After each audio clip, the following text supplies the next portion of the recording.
자, 이번 시간에 무역 파트 세 번째 은 유통의 활성화에 대해서 이야기를 해볼게요. 자, 우리가 지금까지 살펴본 바와 같이 신항로 개척 이후에 포르투갈, 에스파냐, 네덜란드, 영국 상인들의 무역 활동의 결과가 다 똑같았어. 뭐였었니?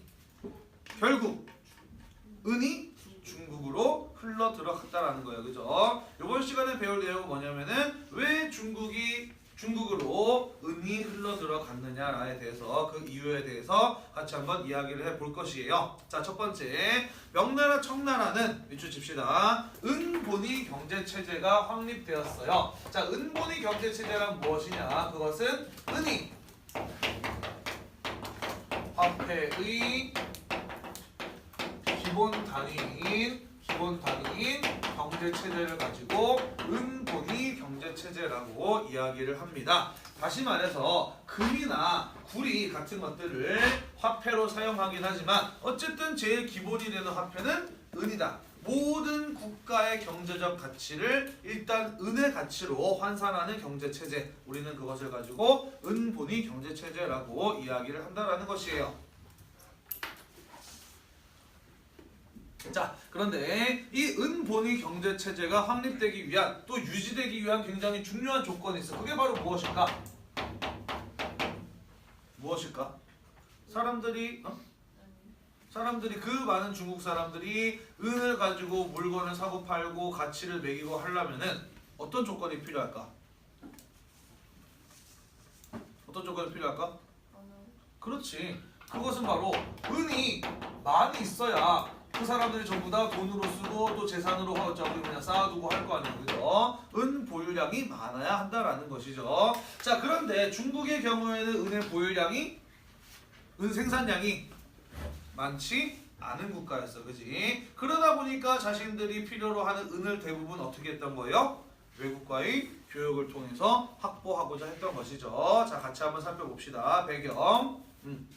자, 신항로 개척 이후에 국제교역이 활성화되었어요. 활발하게 이루어졌죠. 그죠? 자, 당시 밑줄 칩시다. 은은요, 국제적으로 통하는 화폐로서 널리 전 세계적으로 활발하게 유통이 되고 있었다라는 것이에요. 자, 그런데 이 명나라, 청나라의 경우에는요, 우리가 좀 이따가 자세하게 살펴보겠습니다만은 상품화폐 경제, 돈을 주고 물건을 사고 파는 경제가 발전을 해요. 그러면서 돈 쓸 일이 많아집니다.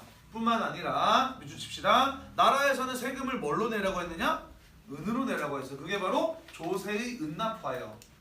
자, 그래서 물건을 사고 파는데도 은을 쓰고 세금도 은으로 내야 되다 보니까 중국 사람들은 은이 무지 많이 필요했을 거예요. 그죠? 자, 여러분들 혹시 중학교 사회 시간에 수요 공급 곡선이라고 배웠니? 가격을 결정하는 수요 공급 곡선. 뭐 이렇게 생긴 거 혹시 본 적 있지 않아요? 본 적 있지, 그치?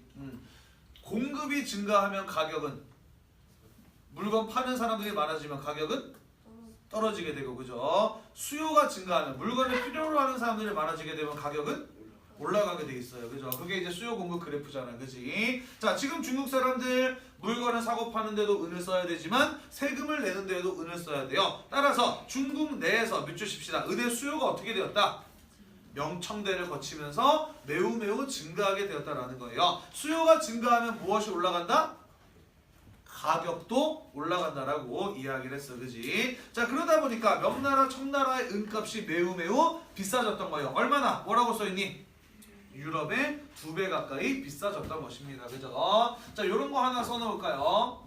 당시 중국과 유럽의 은의 가격을 비교해 보자면은 어느 정도의 차이가 났었느냐? 중국에서 금과 은의 교환 비율이 몇 대 몇이었냐면 당시 1대 6이었어요. 은 6kg을 가지고 가면은 금 1kg와 교환이 가능했다는 얘기죠. 자, 근데 당시 유럽에서 금과 은의 교환 비율은 몇 대 몇이었냐? 1대 12였어. 금 1kg가 있으면 은 12kg와 교환이 가능하다는 것이죠. 바꿔 말하면 유럽 사람들이 12kg의 은을 가지고 중국으로 가면은 금 몇 킬로를 살 수 있다는 거야? 2kg를 살 수 있다는 거예요. 그죠? 따라서 뭔가 생산적인 활동을 하는 것이 아니라 단순히 은을 무엇하기만 해도 중국으로 가져가기만 해도 몇 배의 이익이 남는 거예요? 2배 가까이의 이익이 남는 겁니다. 그죠? 자, 그러므로 은을 많이 가지고 있는 사람이나 상인들은 그 은을 어디 가서 소비하는 게 가장 이익이 많이 남겠니? 중국에 가서 쓰는 게 제일 이익이 많이 남아요. 그죠? 자, 그래서 은은 당시 인도산 은, 아메리카에 생산된 은, 일본에서 생산된 은, 많은 은들이 세계 곳곳을 돌아다니고 있었는데 결국 가다 보면은 마지막으로 어디로 들어가게 됐던 거예요? 결국은 중국으로 들어가게 되었던 것이에요. 그죠? 왜? 중국의 은값이 가장 비쌌기 때문이었다라는 것입니다. 그래서 밑줄 칩시다. 국제 은 유통의 마지막 도착지는 어디였다? 명, 이후에는 청이었다라는 것이에요. 그래서 당시 유럽 사람들이 중국을 뭐라고 불렀었느냐? 중국은 은의 무덤이다라는 이런 표현을 썼어. 무슨 뜻일까? 은의 무덤. 어떤 의도로 말하는 것일까? 왜 중국을 은의 무덤이라고 불렀을까? 사람은 결국 어디로 가요? 마지막에는 죽어서 무덤으로 가요. 그죠? 은도 결국에는 어디로 간다? 중국으로 간다라고 해서 중국을 은의 무덤이라고 불러요. 또 무덤에 묻힌 사람이 다시 살아나오는 거 봤니? 못 봤어요. 그죠? 무덤에 묻히면 나오지는 않아. 그지? 무슨 말이냐면은 은이 중국으로 들어가면 중국 밖으로 나오지는 않는다라고 해서 당시 중국을 은의 무덤이라고 불렀다라는 것이에요. 자, 그렇다면 왜 당시 중국에서는 은을 이렇게 많이 사용했느냐? 경제 발전과 조세의 은납화에 대해서 하나씩 자세하게 설명을 해보도록 할게요. 확실히 사람은 날씨에 많은 영향을 받는 것 같아. 그치? 비 오는 날, 축축한 날이 되면 될수록 수업의 분위기도 굉장히 축축해지는 그런 느낌이네. 원래 이 정도까지 아니었잖아. 아닌가? 그랬나? 자, 요즘에 이제 고3 학생들 대입 면접 준비를 시켜주고 있거든. 그래서 이제 작년에 이 대학에서 뭘 물어봤나 해서 찾아봤어. 이제 면접 보고 나면은 이제 고3 학생들이 면접 보고 나면 면접 후기를 쓰거든. 그래서 면접 후기 사례집을 쭉 보다 보니까 모 대학교 유아교육과를 지원한 학생의 면접 후기더라고. 유아교육과니까 아마도 우리 학교 문과를 졸업한 애겠지. 그렇다면은 내가 가르쳤던 애겠지. 근데 걔가 이제 유아교육과의 면접을 보러 갔는데 교수님이 학교 다닐 때 어떤 수업이 좋았고 어떤 수업이 싫었냐라고 물어봤는데 그 중에서 싫었던 수업에 대해서 뭐라고 대답을 했냐면은 우리 학교에서는 마치 인터넷 강의처럼 수업을 하시는 분이 계셨는데 그렇게 일방적으로 내용을 전달하기만 하는 수업이 너무너무 싫었다라고 이야기를 하면서 자기가 만약에 유치원 교사가 된다면은 일방적인 인터넷 강의식 수업이 아니라 아이들과 소통을 하고 대화를 하는 수업을 하겠다라는 그런 대답을 했더라고요. 그 글이 물론 그 면접 후기가 물론 나를 저격한 거는 전혀 아니겠지만 왠지 그걸 읽어보면서 조금 뜨끔했어. 실제로 나는 지금 찍어서 인터넷에 올리고 있잖아, 그지? 그리고 실제로 내 수업 방식도 일방적인 뭐 강의식이기도 하니까 조금 반성이 되더라고. 아, 내가 너무 이렇게 일방적으로 그냥 내용을 전달하는 수업만 했나 싶은 생각이 들더라고. 나도 뭔가 좀 이렇게 만들고 그리고 붙이고 뭐 이런 것들 좀 해야 될까? 그러면 좀 여기 이제 엎어져 있는 이 아이들이 좀 더 일어나서 열심히 활동도 하고 수업도 들을까? 그 얼마 전에 그 전국 역사교사 모임이라는 데가 있거든. 거기서 이제 동아시아사 우수 수업 사례집이라고 해서 책을 만들어가지고 이제 보내줬더라고. 읽어보니까 정말 열심히 수업하시고 다양하고 재미있는 창의적인 활동들 뭐 역사 연극이라든지 막 있잖아. 그런 거 있지, 그지? 역사 연극도 뭐 있지? 뭐 노래 부르기 내지는 뭐 신문 만들기 등등등 정말 되게 창의적인 수업들을 많이 만들어가지고 우수하게 수업을 하신 사례들이 되게 많더라고. 그런 거 보면서 아, 너는 너무 날로 먹고 있는 게 아닌가, 너무 그냥 구식 수업을 하고 있는 게 아닌가 싶은 생각이 조금 들더라고. 그런데 막상 생각해 보니까 과연 우리 학교 애들한테 그런 수업을 하자고 했을 때 애들이 얼마나 잘 따라올까, 즐거워할까, 필요할까? 라는 걸 생각을 했을 때 아니지 않을까. 쌤 이런 거 왜 해요? 그냥 평소대로 해요 라고 하지 않을까 하는 그런 생각이 또 들기도 하더라고요. 자, 아무튼 그래서 조금이라도 일방적인 수업이 안 되기 위해서 질문을 많이 던지려고 노력을 하고 있어요. 자, 같이 한번 봅시다. 자, 원나라 때 당시 동서교역이 활발하게 이루어지게 되면서 은이나 비단 같은 것들이 국제교역에서 화폐로서 많이 쓰였어. 다만 그것들이 너무 무겁고 부피가 크다 보니까 휴대하기 좋은 새로운 지폐를 만들어냈어요. 그게 바로 무엇이었나요? 그게 바로 교초라는 것이었어, 그지? 자, 그런데 원나라 말기에 정부의 재정이 악화되다 보니까 교초를 어떻게 했어요? 마구마구 찍어냈어. 남발을 했지, 그지? 자, 교초라고 하는 지폐가 종이임에도 불구하고 실질적인 가치를 가졌던 이유는 무엇이었냐면은 은과 교환이 가능했기 때문인데 남발, 막 찍어내는 바람에 교초를 가지고 가도 은과 교환이 불가능한 일이 벌어졌어요, 그죠? 그 순간 교초는 뭐가 돼요? 그냥 종이에 불과해집니다. 그죠? 자, 그러면서 교초의 가치가 급격하게 떨어지게 돼요. 그죠? 자, 그래서 지금까지 사람들은 교초를 가지고 물건을 사고 팔거나 재산을 쌓아뒀다고 한다면은 이제는 교초가 아니라 실질적인 가치를 가진 것으로 재산을 쌓고 거래를 하고자 했겠죠. 그죠? 그건 바로 무엇이었을까? 그것은 바로 다시 은이었다라는 것이죠. 자, 그러다 보니까 교초를 쓰던 사람들이 싹 다 은을 사용하기를 원하다 보니까 은의 수요가 어떻게 될까요? 올라가게 될 것이고 수요가 증가하면 가격도 어떻게 된다? 증가하게 된다라고 이야기를 했어. 그지? 자, 그래서 원나라 말기에 은의 가치는 급등 엄청나게 올라가게 됩니다. 자, 그래서 명나라 초에는 어떠한 명령을 정부에서 내리느냐? 은처럼 비싸고 구하기 힘든 걸로 물건을 사고 팔지 말고 좀 더 쓰기 편한 지폐나 동전을 써라라고 이렇게 이야기를 했어요. 은이 워낙 비싸고 하다 보니까 물가가 너무너무 비싸지고 또 사람들이 경제적으로 많이 어려웠기 때문이죠. 자, 그래서 명나라에서는 보초라고 하는 지폐를 발행을 하고 또 중국은 구리 생산량이 많잖아요. 구리로 만든 돈, 동전을 쓸 것을 명령하였다라는 것이죠. 자, 그런데 사람들이 과연 은 안 쓰고 보초와 같은 지폐를 많이 썼을까 안 썼을까? 안 써. 왜 안 쓰지? 밑줄 칩시다. 뭐 때문에? 지폐에 대한 불신이에요. 그죠? 원나라 말기에 교초 쓰다가 어떻게 됐어? 하루아침에 거지가 되본 경험이 있잖아요. 그죠? 그러니까 또 누가 지폐를 쓰겠어요. 그죠? 민간 거래에서는 은을 사용하기 시작을 하였다라는 것이에요. 자, 그러면서 점차 중국 내에서의 은의 사용은 더 많아지게 되는 것입니다. 그러다가 우리가 나중에 경제 파트에서 좀 더 자세하게 배우겠지만 명나라 청나라를 거치면서 강남 지방을 중심으로 물건을 사고 파는 상업과 물건을 생산해내는 공업 합쳐서 상공업이 무지무지 발달하게 돼요. 그러면서 돈 쓸 일이 많아집니다. 그죠? 그러면서 결국은 밑줄 칩시다. 은의 사용이 시간이 지나면 지날수록 더욱더 어떻게 되었다? 확대되었다라는 거예요. 그러면서 점점 더 중국은 은본이 경제체제로 나아가고 있었던 것입니다. 이해되시죠?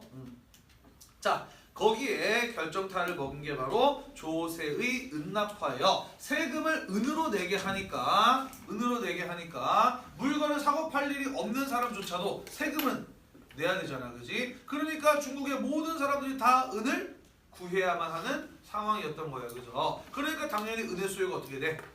올라가게 되고 은의 가격도 올라가게 되는 것이죠. 그죠? 자, 조세의 은납화 조치가 처음으로 이루어졌던 건 무엇이었느냐? 밑줄 칩시다. 바로 명나라 때 일조편법이라고 하는 세금제도의 개혁이었어요. 들어본 기억나나요? 일조편법?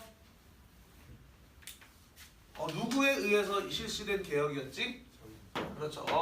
장거정이라고 하는 사람에 의해서 이루어진 세금제도의 개혁이었어요. 그죠? 당시 명나라는 북로 남해의 침략으로 인해서 국력이 상당히 약화되었었고 정치도 혼란했었어. 그지? 그래서 장거정은 정치적 혼란을 바로잡기 위해서 이른바 고성법이라고 하는 것을 시행했었어요. 기억나나요? 관료들의 업적을 엄격하게 평가해서 인사에 반영하는 거. 네. 그리고 경제 분야에서 실시한 게 바로 일조편법이라는 것이었지. 그지? 자, 일조편법은 세금을 어떻게 걷는 것이었나요? 일조편법은?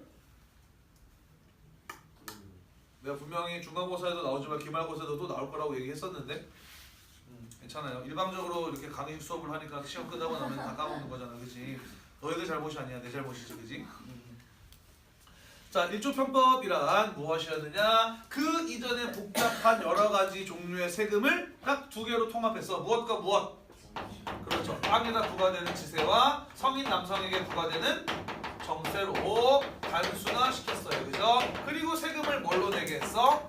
은으로 내게 한 것. 그게 바로 일조편법이라고 하는 세금 제도의 개혁이었어요. 그죠? 자, 이 일조편법의 시행은 두 가지의 의미를 갖는다라고 볼 수가 있습니다. 첫 번째, 어떠한 의미를 갖느냐? 자, 아까도 이야기했듯이 물건을 사고 팔 일이 없는 사람일지라도 나라에다가는 세금을 내야 되기 때문에 중국 내에서의 은혜 수요가 더욱더 늘어나게 되었다라는 것을 의미한다라는 것이고요. 두 번째, 원래 명나라 초에는 국가에서 은혜 사용을 금지했었어. 그지? 그런데 지금 와서는 은으로 세금을 내라고 하는 것은 무엇을 의미하는 것이냐? 명나라 정부가 은을 밑주십시다. 명나라의 공식적인 화폐로 인정하고 완전히 정착하게 되었음을 의미한다라는 것이에요. 자, 그러면서 은에 대한 수요는 절정을 찍게 되는 것이죠. 자, 이 일조편법은 명나라가 망하고 청나라로 넘어가서도 그대로 시행이 됩니다. 그러다가 청나라에서 어떠한 변화가 일어나게 되느냐? 인구가 급격하게 증가하게 돼요. 명에서 청으로 넘어가게 되면서. 왜 그럴까? 청나라 때 무슨 일이 있었길래 인구가 급격하게 증가했을까? 어? 베이비붐? 도 있죠. 그렇죠. 맞아요. 네. 또. 자, 우리 이미 배웠잖아. 인구 증가, 뭐 때문에 인구 증가했었지?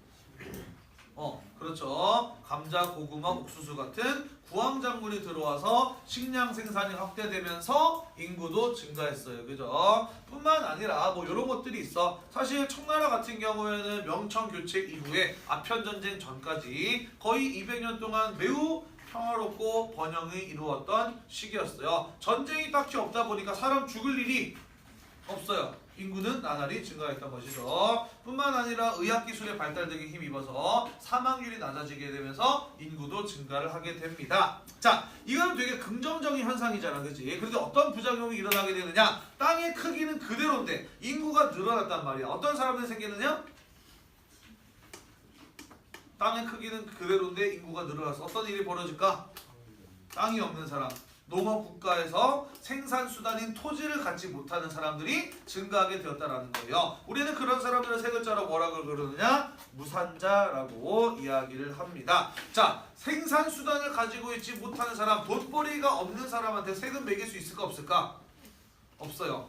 지세와 정세 중에 뭘 못 걷게 된 거야? 지세? 일단은 땅이 있으면 땅에다가 매기는 거니까 지세는 그냥 그대로 거두면 돼요.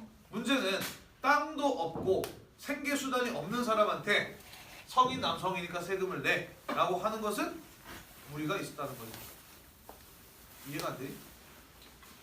이해돼요? 안 돼요? 봐봐. 자, 일을 해야 세금을 낼 거 아니야. 그지? 지세는 땅에다 매기는 세금이고 정세는 성인 남성이면 다 내야 되는 세금이지. 그지? 그지? 자, 어차피 땅은 그대로 있으니까 땅에다가 세금 매겨서 세금 걷어가면 돼. 그지? 문제는 정세인데 성인 남성들 중에서 농사를 짓지 못해서 수입이 없는 사람들이 있단 말이야. 그런 사람들인데 너는 어차피 성인 남성이니까 세금 내라고 한다면 세금 낼 능력이 되겠냐는 거지. 안 된다는 얘기예요. 자, 게다가 탈세도 굉장히 심각한 문제였어. 자, 지세와 정세 가운데 어느 쪽에서 탈세가 많았을까? 지세? 정세? 정답은 정세예요. 자, 땅은 숨기거나 감추기 쉽니 어렵니? 어려워요. 땅은 그대로 붙어 있잖아. 그지? 근데 사람은 어때요? 숨거나 도망가 버리면은 세금을 거둘 수가 없어. 그지? 자, 그래서 이 정세 부분에서의 탈세 문제도 심각했었다라는 것이죠. 자, 그래서 이러한 문제를 해결하기 위해서 청나라에서는 세금 제도의 개혁을 실시하는데 그게 바로 무엇이냐면요, 지정은제라고 하는 것이에요. 지정은제라고 하는 것입니다. 자, 지정은제는 무엇이냐? 밑줄 칩시다. 정세를 지세에 포함해서 지세만 은으로 징수하는 제도가 바로 지정은제라는 거예요. 다시 말해서 일조편법 하에서는 예를 들어서 세금을 지세 100, 정세 100을 거뒀다라고 한다면은 지정은제에서는 어떻게? 지세만 200을 걷고 정세는 걷지 않는 거예요. 이게 바로 지정은제라고 하는 것입니다. 자, 이렇게 되면은 토지가 없어서 생산 능력이 없는, 경제 능력이 없는 성인 남성들은 세금을 낼 필요가 없는 거예요. 그죠? 반대로 토지 소유자의 경우에는 더 많은 세금을 부담을 해야 되겠죠. 그죠? 그렇게 함으로써 가난한 백성들의 세금 부담을 줄여주고 공정한 과세가 이루어질 수 있도록 하는 세금 제도의 개혁이 바로 지정은제라고 하는 것이었다라는 거예요. 자, 지정은제가 실시되면서 인구는 늘어납니다. 왜 늘어날까요? 인구는 왜 늘어날까? 이 제도가 시행되면서 인구가 왜 늘어날까?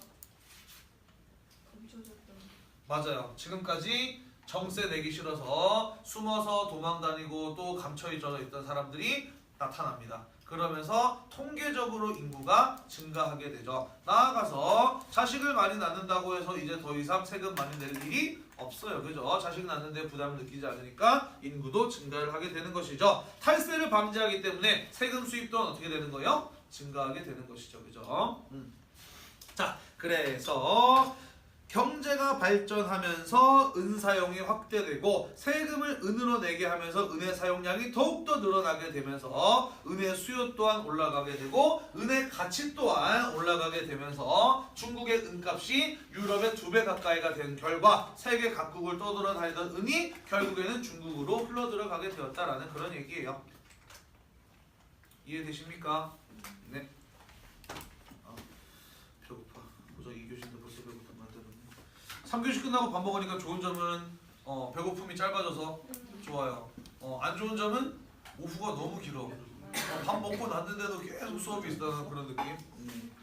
특히 3학년은 8교시 있잖아. 밥 먹고 5시간을 해야 돼. 징그러워. 자, 넘어갑시다. 자, 그렇다면 당시 은은 사람들이 어떤 모양으로 쓰고 가지고 다녔느냐, 은의 유통에 대해서 이야기를 해볼게요. 밑주십시다. 은괴. 당시 은은 덩어리의 형태로 유통되고 있었어. 자, 오늘날은 어떤 형태의 덩어리를 쓰느냐? 여러분들 뭐 도둑 나오는 영화 같은 데 보면은 요렇게 생긴 금덩어리, 은덩어리 이제 가지고 다니는 거 본 적 있죠, 그죠? 오늘날은 이러한 덩어리, 금괴나 은괴를 사용을 하는데 당시에는 어떠한 덩어리로 잘라서 사용을 했느냐? 빈칸에 들어갈 말이에요. 마제, 은의 형태로 유통이 되었습니다. 마제, 은의 형태로 유통이 되었어요. 자, 우리 얼마 전에 남한사성 영화 봤죠, 그죠? 거기 이런 장면 나왔을 거야. 이병헌이 상자 메고 청나라 군대한테 가가지고 장군을 만나서 용골대 장군에게 이건 조선의 왕이 보내는 선물입니다 라고 하면서 박스를 열어보니까 그 안에 은덩어리들이 몇 개 들어있었어. 혹시 본 그 장면 기억이 나나요? 안 나나요? 안 나요 말고. 자, 거기 안에 상자를 열어봤더니 어떻게 생긴 은이 있었느냐? 요렇게 생긴 은덩어리가 있었어요. 혹시 기억이 날런지 모르겠네. 자, 요게 마제은이라는 거예요. 말의 발굽처럼 생겼다고 해서 마제은이라고 이야기를 합니다. 왜 이런 모양이 됐느냐? 원래는 요런 이제 덩어리로 잘라서 녹여서 이런 덩어리별로 이제 나눠서 굳히는 것이었는데, 이거는 만드는 지역이나 사람에 따라서 크기나 그 안에 몇 퍼센트의 순수한 은이 함유되어 있느냐가 다 달랐어. 우리는 그런 거 가지고 순도라고 이야기를 해요. 예를 들어서 순도 100%의 금은 뭐라 그러지? 순금 24K 이렇게 이야기를 하지, 그지? 민석이 오랜만에 수업 시간 들었는데 훌륭한 학생이야. 그럼 14K는 몇 프로지? 18K는? 80인가? 네, 별로 중요하지 않아요. 아무튼 그래서 이렇게 이제 만든 다음에 위에서 도장 같은 것들을 찍어. 이거는 무게가 얼마 정도 되고 순도 몇 %짜리다 그 정보를 담은 도장을 위에서 찍어요. 그러면은 이게 이렇게 움푹 이제 안으로 들어가고 도장이 이렇게 딱 찍히겠지, 그지? 그렇게 해서 이제 만든 은이 마제은이라고 하는 것이에요. 이러한 형태로 유통이 되었습니다. 문제는요, 선생님이 방금 이야기한 것처럼 만드는 사람마다 사이즈도 다르고 순도도 달라. 다시 말해서 규격화되어 있지 않았다는 거야. 그러다 보니까 이거 가지고 물건을 사고 팔 때는 전부 다 저 교과서 166페이지에 사진 나왔으니까 한번 보세요. 물건을 사고 팔 때마다 무게 재보고 순도를 측정해 봐야지 그 가치를 제대로 계산을 해서 물건을 사고 팔 수가 있는 거예요. 쓰기 편할까 불편할까? 불편해요, 그죠? 자, 그런데 16세기 이후에 미치십시다. 유럽에서 뭐가 들어오느냐? 규격화된 은화, 동전이 좀 많이 좀 그런데 은 코인이 들어옵니다. 유럽에서는 오직 국가에서만 화폐를 만들 수 있도록 하였기 때문에 딱 똑같은 사이즈와 무게와 부피와 순도로 은 동전을 만들었단 말이야. 요거는 쓰기 편할까 불편할까? 똑같은 걸로 만들었으니까 계산하기가 편해요. 그죠? 그래서 이후에 중국에서도 은화가 유통이 되는 모습을 볼 수가 있었다라는 것이에요. 넘어갑시다.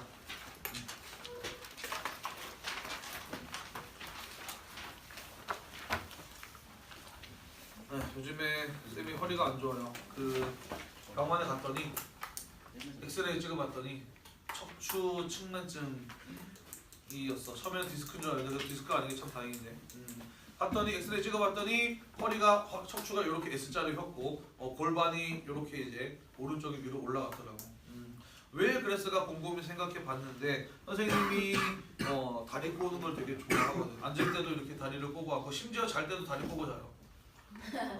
그러다 보니까 이게 척추가 완전히 이렇게 휘고 골반이 이렇게 위로 오른쪽으로 올라갔던 것 같아. 또 뭐 여러 가지 이유가 있겠지. 내가 뭐 자세가 안 좋고 여러 가지 있겠지만은 학교 다닐 때 선생님이 크로스백을 많이 메고 다녔거든. 게다가 거기도 책도 욕심이 많아서 많이 넣고 다녔어. 그래서 무거운 크로스백을 이렇게 메고 다니니까 척추가 이렇게 휘고 다리를 꼬니까 또 이렇게 휘고 해가지고 S자가 이렇게 만들어졌더라고요. 참 어렸을 때는 어르신들께서 몸을 막 쓰지 마라, 무거운 거 많이 듣다 허리 나가면 평생을 고생한다 막 이런 말씀 하셨을 때 나는 괜찮아, 건강한 사람이니까 그런 건 나한테 일어나지 않을 일이야 라고 생각을 하면서 정말 몸을 막 굴렸는데 이제 내가 나이가 35이 넘어가고 하다 보니까 슬슬 이제 여기저기 한 군데 막씩 망가지기 시작하는 것이 느껴져요. 그래서 그때 어르신들 말씀도 잘 들을 거리라는 그런 생각이 많이 들더라고. 이제는 좀 무서워. 근데 정말 건강을 챙겨야 될 나이가 됐구나 라는 그런 생각이 들어요. 물론 이런 얘기를 하면은 나이 많으신 선생님들이 들으시면 아직 한참 젊은 놈이 별 개소리를 다 하네 이렇게 하실 수도 있지만 또 여러분들이 들으면은 나에게는 일어나지 않을 일이야 라고 생각할 수도 있지만 아닌 것 같아요. 정말 10대 때부터 건강한 습관, 몸 관리 잘하는 그런 어떤 습관을 만드는 게 정말 중요한 것 같아요. 특히 여학생들 보면은 아침에 와서 종례 때까지 자리에서 한 번도 일어나지 않고 거의 앉았다가 밥 먹을 때만 일어나는 사람도 있지 않아? 자다가 한 2시간, 3시간 스트레이트로 그냥 엎드려 자다가 밥 먹으러 일어났다가 밥 먹고 와서 화장실 한번 갔다가 오기시부터 7교시까지도 스트레이트로 자리에 엎드려서 자는 학생들 있지 않아요? 진짜 되게 나중에 몸 되게 많이 망가질 거야. 특히 책상에서 엎드려 자는 게 허리에 되게 무리 많이 가거든. 자, 건강을 잘 챙깁시다. 넘어갑시다. 은유통의 확대와 조선이라는 부분 같이 한번 살펴보도록 할게요. 자, 조선이라는 나라에서는 은을 원래 많이 썼을까? 많이 쓰지 않았을까? 많이 쓰지 않았어요. 왜냐면 조선은 굉장히 자급자족적인 경제 구조였어. 무슨 말이냐면은 필요한 게 있으면 자기가 만들어 쓰지 그것을 누가 팔지도 않고 사서 쓸 일도 많지 않았다라는 거예요. 자, 돈은 물건을 사고 팔 일이 없으면 쓸 데가 있어 없어? 없어요. 그죠? 뭐 먹을 수도 없고 그지? 자, 그래서 조선 사람들은 어쩌다가 간혹 물건을 사고 팔 일이 있으면 뭘 가지고 물건을 사고 팔았느냐? 주로 조선 사람들의 경우에는 생산물 화폐를 사용을 하였어요. 자, 여기서 말하는 생산물 화폐란 무엇을 말하는 것이냐? 쌀이라든지 면포 같은 것들을 말해요. 쌀! 물건을 사고 팔 때도 쓸 수 있지만 물건을 사고 팔 일 없을 때는 먹으면 되죠. 그죠? 게다가 보관하기도 용이해요. 그죠? 면포도 마찬가지지. 물건을 사고 팔 때도 쓸 수 있지만 물건을 사고 팔 일 없을 때는 옷으로 만들어서 입어도 되고 보관도 용이합니다. 그죠? 자, 그래서 이러한 것들을 주로 화폐로 사용을 하였다라는 것이에요. 그랬기 때문에 조선에서는 은 유통이 활발하지 않았고 은광 개발에 소극적이었다라는 것입니다. 특히 조선에서 은을 많이 쓰지 않게 된 이유 중에 또 하나가 무엇이냐면요. 외치십시다. 명나라가 조선에게 은을, 공물, 조공으로 바칠 것을 요구하였기 때문이에요. 자, 원래 은을 많이 쓰지 않는 조선 입장에서 명나라에게 조공을 바치기 위해서 은광을 개발하고 은을 캐내서 녹여서 굳혀가지고 명나라로 조공으로 보내는 거 상당히 귀찮을 뿐만 아니라 부담도 많이 돼요. 그죠? 자, 그래서 조선에서는 명나라가 은을 조공으로 요구를 하자 우리나라에서는 은이 생산되지 않는다라고 이렇게 거짓말을 합니다. 명나라가 그리고 혹시 속된 말로 요즘에는 이런 말 안 쓰지. 센터를 깐다 뭐 이런 얘기 안 쓰지. 혹시 우리는 조선에 와서 진짜로 은이 생산되는지 안 되는지를 조사할까봐 두려워 기존에 은이 생산되고 있었던 광산들마저도 전부 다 땅에 묻어버렸다고. 그럴 정도로 조선은 은 유통이 활발하지 않았고 은광 개발에 소극적이었다라는 것이에요. 그래서 임진전쟁 때 조선을 도와주기 위해서 왔던 명나라 장수가 이런 말을 하기도 해. 조선 사람들은 길바닥에 은덩어리가 떨어져 있어도 아무도 주워가지 않더라. 우리가 나중에 전쟁 끝나고 조선에 와서 은광 개발하면 대박치겠다라는 뭐 이런 이야기를 남기기도 했어요. 자, 그러다가 16세기 초로 가게 되면서 조선도 나름 은을 좀 생산해내게 됩니다. 밑줄 칩시다. 함경도 단천은광이에요. 우리나라 조선을 대표했던 시험에도 자주 나오는 은광이에요. 함경도 단천, 북한 지역이죠. 은광을 개발을 했어요. 자, 왜 조선은 은을 많이 쓰지 않는데 은광을 개발을 했느냐? 이유는 두 가지입니다. 첫 번째, 명나라에서 물건을 사오려면은 명나라 화폐, 은이 필요해요. 그죠? 그래서 명과의 무역의 목적 때문에 은광을 개발했던 것이에요. 그리고 일부이긴 했지만 많지는 않지만 양반들이 은을 필요로 하긴 했어요. 여자들의 경우에는 반지나 비녀 같은 것들을 만드는데 은을 사용을 했었고, 그 다음에 양반 집안에서 제사 지낼 때 쓰는 은수저, 은젓가락, 그 다음에 이제 뭐 제사상에 올리는 그릇들이 이제 은으로 만들어진 것들이 많죠. 이런 것들을 만드느라고 은을 다소 필요로 하기도 했었다라는 것이에요. 자, 그래서 은광이 개발이 되면서 은 생산량은 점차 증가하게 되는데, 아까 이야기했듯이 조선에서 은광을 개발한 목적은 뭐예요? 명나라의 물건을 사오기 위해서였단 말이야, 그지? 그러다 보니까 조선에서 일부 생산된 은은 곧바로 명나라로 빠져나갔기 때문에 여전히 조선에서는 계속해서 은이 부족했다라는 것이에요. 그래서 1530년대 이후에 무역을 통해서 밑주십시다. 당시 아시아에서 동아시아에서 은 생산량이 제일 많은 나라 어디였어요? 일본이었어, 그렇지? 무역을 통해서 일본의 은을 수입해 오게 되었다라는 것이에요. 자, 근데 왜 하필이면은 몇 세기도 아니고 1530년대라고 이렇게 콕 찍었을까? 이유가 있지 않을까? 배웠는데 왜 1530년대라고 콕 찍었을까? 이유는 이때 훌륭한 학생이에요. 삼포를 개항을 해서 일본과의 교역이 시작이 되었기 때문에 딱 이렇게 연도를 찍어서 표기를 한 거예요. 자, 그렇지만 아까도 이야기했듯이 일본에서 들어온 은 또한 중국에서 비단 같은 것들을 수입을 하게 되면서 밑주십시다. 상당수가 명나라로 유출이 되었다라는 것이에요. 자, 이러한 현상은 계속해서 이어지게 됩니다. 자, 임진전쟁 이후에 어떤 일이 벌어졌느냐? 명나라 조선을 도와주느라고 많은 군사비를 써서 은은 더 부족해지고 은값은 더 올라가게 되죠. 자, 그래서 명나라는 조선에게 조공을 은으로 바칠 것을 요구합니다. 임진전쟁 이전에 조선 초에는 명나라한테 은이 없다라고 거짓말했지만 지금은 그럴 수가 없어요. 왜? 명나라가 조선을 도와준 것을 조선은 뭐라고 생각했기 때문에 제조지은 나라를 다시 세워준 은혜를 입었다라고 생각을 했기 때문에 이번에는 거절할 수가 없어요. 그죠? 그런데 아까도 계속 우리가 살펴봤듯이 조선은 은이 많지 않은 나라였어. 그지? 자, 그래서 마찬가지로 이번에도 누구와의 무역을 통해서 은을 확보하였다? 일본과의 무역을 통해서 은을 확보했다라는 거예요. 자, 그래서 선생님이 밑에 넣어놓은 그림과 같이 조선은 일본으로부터 은을 수입을 해서 그 은을 중국에다가 조공으로 바치거나 수출하고 비단을 수입하는 나라였다라는 거예요. 따라서 동아시아의 은 유통에 있어서 조선이라는 나라가 했던 역할은 무엇이었다라고 볼 수 있는 것이냐? 밑주십시다. 무엇? 중국과 일본 사이에서 은을 중개하는 역할을 맡았었다라고 볼 수가 있다라는 것이죠. 은을 중개하는 역할을 맡았었다라는 것이에요. 자, 그 다음에 거기 그림에 빈칸에 들어갈 말은 무엇이냐면요, 조선의 대표적인 수출품 인삼이에요. 예로부터 우리나라는 인삼이 품질이 좋기로 아주 세계적으로 유명했죠. 여러분도 제주도 갔다 오면서 면세점 봤지, 그지? 면세점이 제일 많은 게 화장품, 그 다음에 술, 담배, 그 다음에 뭐 여러 가지 것들이 있지만은 인삼을 파는 코너 따로 마련된 거 본 적이 있을 거야. 못 봤니? 인천공항으로 통해서 가지 않았어, 니네? 김포로 갔나? 김포로도 있을걸?